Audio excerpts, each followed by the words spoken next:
back to my channel. In today's video, I'm going to show you how I achieve these super cute chain twists. I've been seeing these twists all over social media and I had to give them a try. And this pop of color just does it for me. So I'll give you a little close up of these chain twists. Let me give you a 360. And then we'll get into the details of this hair and the tutorial.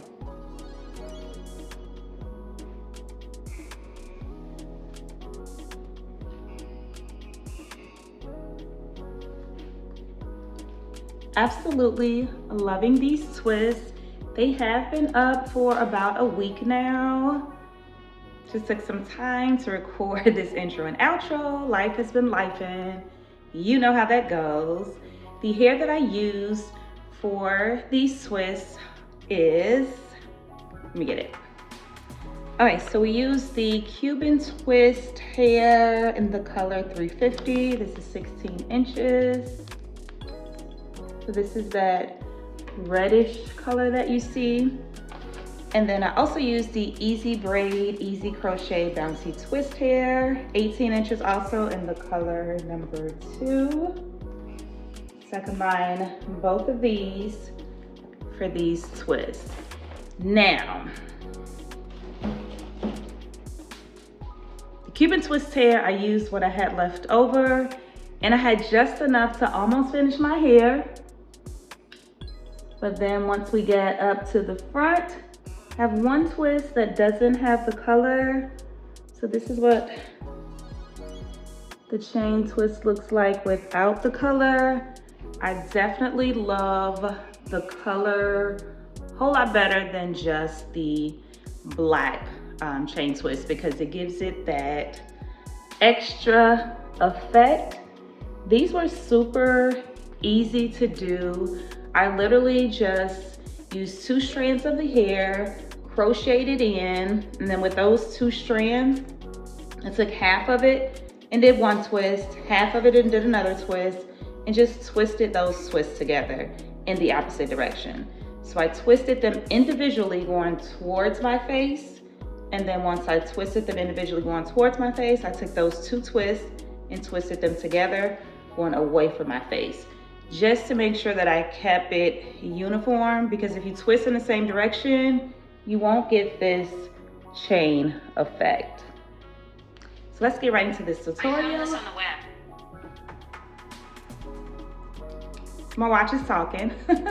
Let's get right into this tutorial. Take 3. Let's get right into this tutorial and I'll be back with my final thoughts.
absolutely obsessed with this look. I'm definitely going to try it again. I do love the two-tone color better because it just does make the chain twist stand out more, and who doesn't love a little pop of color? So yeah, absolutely love this look. Let me know what you think in the comment section below. Would you rock this style? Would you do it all one color, or would you switch it up and do two colors? Let's chat it up in the comment section below. I will leave in the description box the link to where you can purchase this hair app and the products that I use for this hairstyle, but I'm absolutely loving it. Thank you guys so much for watching this video. Please don't forget to subscribe, like, comment, and share, and I will see you in my next video.